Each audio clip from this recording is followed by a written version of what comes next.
আসসালামু আলাইকুম বন্ধুরা, এবি কিচেনে সবাইকে স্বাগত। আজকে আমি তৈরি করে দেখাবো ফুটন্ত পানিতে আটার বল ছেড়ে দিয়ে একটা নাস্তা তৈরি করে, খুবই টেস্টি আর হেলদি নাস্তা। চলুন তাহলে রেসিপিটা শুরু করা যাক।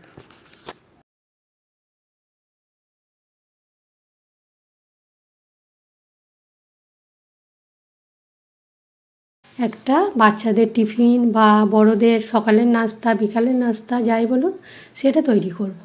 তাই এই ইস্টটা এত সুন্দর তৈরি হয়েছে। ইস্টের আমার ভিডিও দেওয়া আছে আমার চ্যানেলে, খুলে দেখবেন।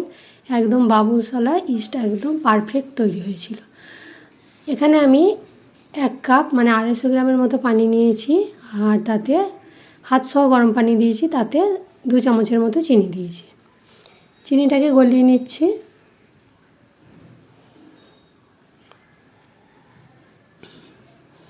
চিনিটা গলে গেছে, মানে খুব যে একদম সম্পূর্ণ গলে যেতে হবে তা নয়, একটু গলে গেলেই হবে। আর চিনিটা গলে যাওয়ার পরে এতে আমি অল্প একটু লবণ দিয়েছি পরিমাণ মতো।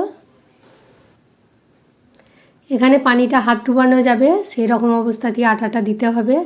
আর এটা যদি ড্রাই ইস্ট হয়, বাজার থেকে কেনা শুকনো ইস্ট, তখন এইভাবে পানিতে হাতসহ পানিতে ইস্টটা দেবেন। আর যদি এখানে দুধের সাহায্যে, পানির পরিবর্তে দুধেরও করতে পারেন, ওই রকমই হাতসহ গরম দিয়ে।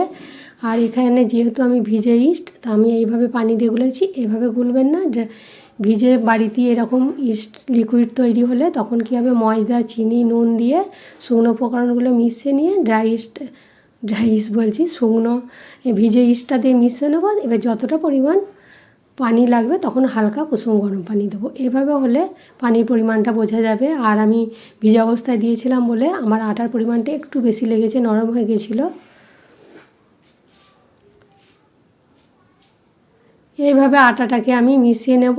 আর এখানে যে আটার ডোটা হবে ওটা কিন্তু একটু নরম হবে, একদম মানে রুটি পরোটা করার মতো যেমন শক্ত মতো হয় সেরকম অতটা শক্ত হবে না, এটা একটু নরম থাকবে।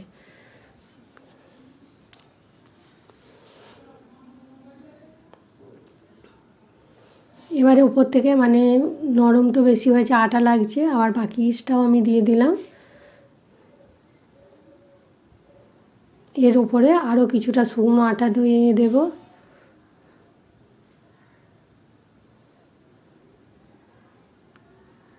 এবারে উপর থেকে একটু সাদা তেল হাতে করে দিয়ে মাখিয়ে দেব।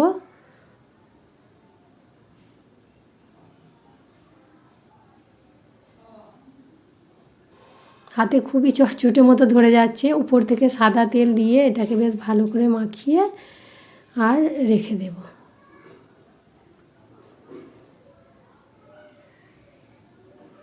এই ইস্ট মাখানো আটাটা যত বেশি রাখবেন তত ভালো হবে। এখানে আমি বাড়িতে তৈরি ইস্ট বলে আধ ঘন্টা রেখেছিলাম, খুব একটা ভালো ফুলে ওঠেনি, কিন্তু আমি এখানে আরও ঘন্টা 2 রেখেছিলাম। বাজার চলে গিয়েছিলাম, তা রেখে দিয়ে চলে গিয়েছিলাম, এসে দেখেছি এত সুন্দর হয়েছে।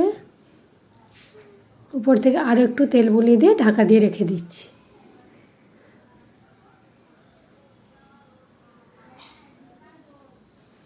এবার আমি এখানে যেটা নাস্তার ভেতরে পুরটা দেব সেটা তৈরি করে নিচ্ছি। সরষের তেল দিয়েছি, অল্প সামান্য 5 ফোড়ন দিয়েছি, ওটা ভাজা ভাজা হয়ে গেছে।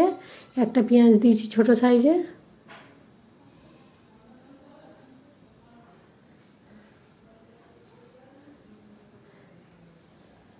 পেঁয়াজটা হালকা হবে, বেশিক্ষণ নয়, কিছুক্ষণ হবে।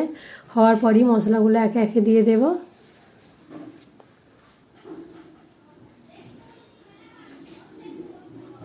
হাফ চামচ হলুদ গুঁড়ো, হাফ চামচ জিরে গুঁড়ো,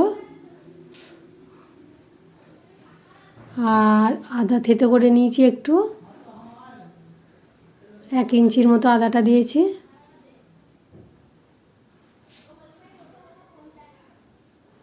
পরিমাণ মতো লবণ দিলাম।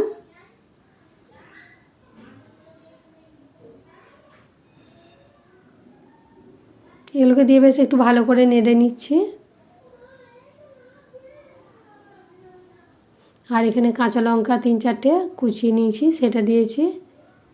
আর এখানে আমি বাড়িতেই সস তৈরি করেছিলাম, সেই সস দিয়ে দিলাম 1 চামচ। আমার সসেরও ভিডিও দেওয়া আছে চ্যানেলে।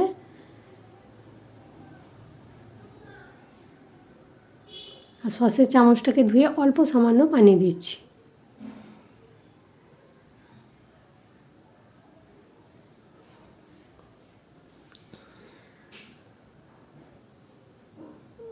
একটু ঢাকা দিয়ে আবার কিছুক্ষণ হয়ে গেল। আর এখানে আমি কারি পাতা দেবো ছোটো ছোটো কুচিয়ে। কারি পাতা না থাকলে বাড়িতে ধনে পাতাও দিতে পারেন। আর কারি পাতা ধনে পাতা না থাকলে দুটোই বাদ দিতে পারেন। ওর বদলে একটু এলাচের গুঁড়ো দিয়ে দিলেও হবে, বা চাট মশলা, ভাজা মশলা। এখানে আমি সিদ্ধ করে রেখেছিলাম আলু 2-3টে, সেটা হাতে করে একটু করে ম্যাশ করে দিয়ে দিচ্ছি।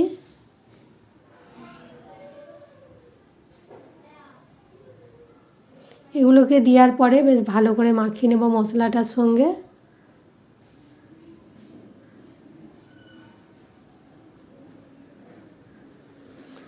যে সকল বন্ধুরা আমার এই ভিডিওটা দেখছেন, ভালো লাগলে অবশ্যই ভিডিওতে একটা লাইক দেবেন, আর বন্ধুবান্ধবদের সঙ্গে বেশি বেশি শেয়ার করবেন। আর নতুন যদি বন্ধু হয় অবশ্যই আমার চ্যানেলটা সাবস্ক্রাইব করার অনুরোধ রইল।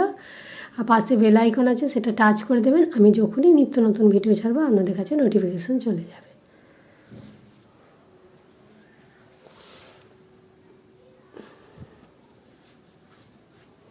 সম্পূর্ণ আলুটা দিয়ে বেশ ভালো করে মাখিয়ে নেব।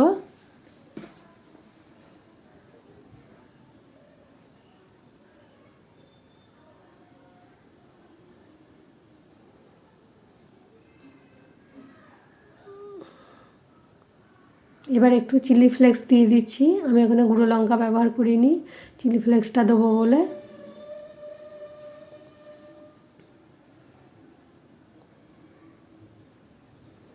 চিলি ফ্লেক্সটা দিয়েও বেশ ভালো মতো মাখিয়ে নিলাম।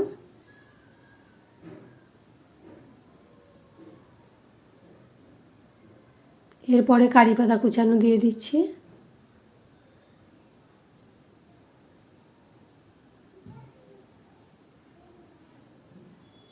কারি পাতাটা মাখানোর পর একটু ঢাকা দিয়ে রেখে দেব।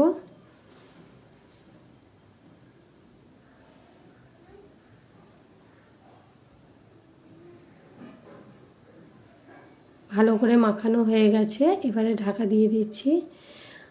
আর এই নাস্তাটা এত সুন্দর হয়েছে, সকালে টিফিনে বা বিকালে সন্ধ্যার নাস্তায়, বাচ্চাদের স্কুলের টিফিনে দিতে পারবেন। আর এত সুন্দর টেস্ট হবে, আর কোনো ভেজালও হবে না, একদম নির্ভেজাল বাড়িতেই তৈরি হয়ে যাবে। পুরোটা হয়ে গেছে আমার, রেডি করে ঠান্ডা করতে দিলাম। আর এটা দেখুন 2-3 ঘন্টা ভিজিয়ে রাখার পরে বাড়ির তৈরি ইস্ট এত সুন্দর সফট হয়েছে বা ফুলে উঠেছে, না দেখলে বিশ্বাস করতে পারবেন না। আর হাতের ওখানে একটু আমি সাদা তেল লাগিয়ে নিয়েছিলাম যাতে না লাগে। একদম ফুলে ডবল হয়ে গেছিলো।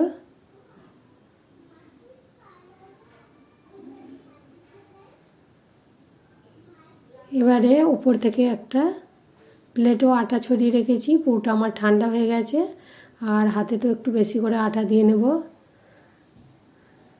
যেহেতু এটা একটু নরম হয় বেশি। আর আমার নরমটা একটু বেশি হয়ে গেছিলো পরিমাণে। এবারে একটা বল নিয়ে গোল পাকিয়ে মাঝে পুরোটা ভরে দিচ্ছি।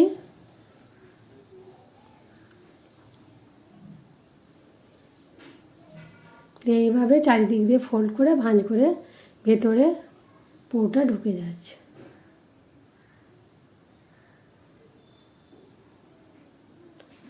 যে প্লেটটায় রাখবো সেটা প্রথমে আটা ছড়িয়ে দিয়ে রেখেছি, নাহলে তলায় লেগে যাবে, চিটিয়ে যাবে।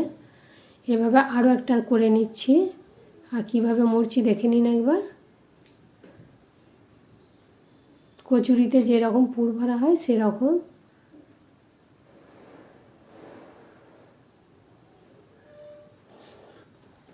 এইভাবে প্রত্যেকটা আটার বলগুলো আমি গোল পাকিয়ে নেব। হয়ে গেছে। ওইদিকে আমার কড়াইয়ে পানি ফুটতে দিয়েছিলাম, পানিটা ফুটে গেছে।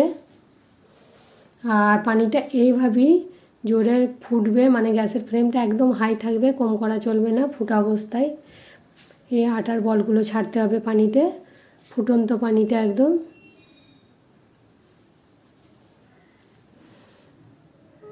একে একে করে আমি ছেড়ে দেবো, একসঙ্গে সব তো হবে না, 3টে দিচ্ছি, আর বাকিগুলো আবার পরের ব্যাচে দিয়ে দেব। এইভাবে দেখুন কেমন ভেসে উঠে পড়ছে। এবারে ঢাকা দিয়ে দেবো, ঢাকা দিয়ে এটা 10 মিনিট হবে, মাঝে একবার উল্টে দেব। 10 মিনিট হাই ফ্লেমে হলেই একদম আটাটা ভালো মতো সিদ্ধ হয়ে যাবে, ফুলে আরও ডবল হয়ে যাবে। আর একদম মনে হবে পাউরুটি।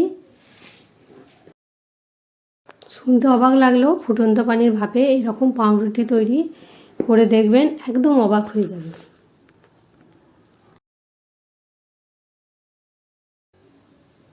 দশ মিনিট হয়ে যাওয়ার পর একে একে ছান্তার সাহায্যে ছেঁকে নিচ্ছি। এইগুলো কিন্তু এই সিদ্ধ করা এরকম অবস্থাতেই খাওয়া যাবে, যদি এগুলোকে তেলে না ভাজেন। এর স্বাদটা আরও দ্বিগুণ বাড়াবার জন্য আমি এখানে সাদা তেল আর উপরে কিছুটা তিল ছড়িয়ে দিয়ে এই পাউরুটিটা ভেজে নেব, এতে খেতে আরও টেস্টটা বেড়ে যাবে।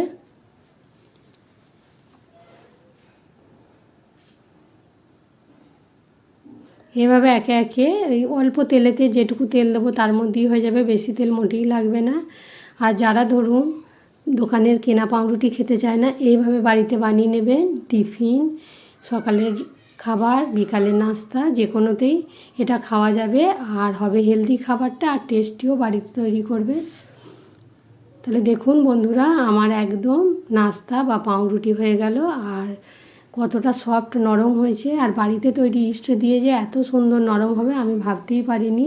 চোখে না দেখলে একদম বিশ্বাস হবে না। তাহলে রেসিপিটা একবার বানিয়ে ট্রাই করে দেখবেন। ভালো লাগলে অবশ্যই লাইক, কমেন্ট, শেয়ার করবেন। আজ এই পর্যন্তই, আবার অন্য রেসিপি নিয়ে হাজির হব। সবাই ভালো থাকবেন, সুস্থ থাকবেন, সাবধানে থাকবেন। আসসালামু আলাইকুম।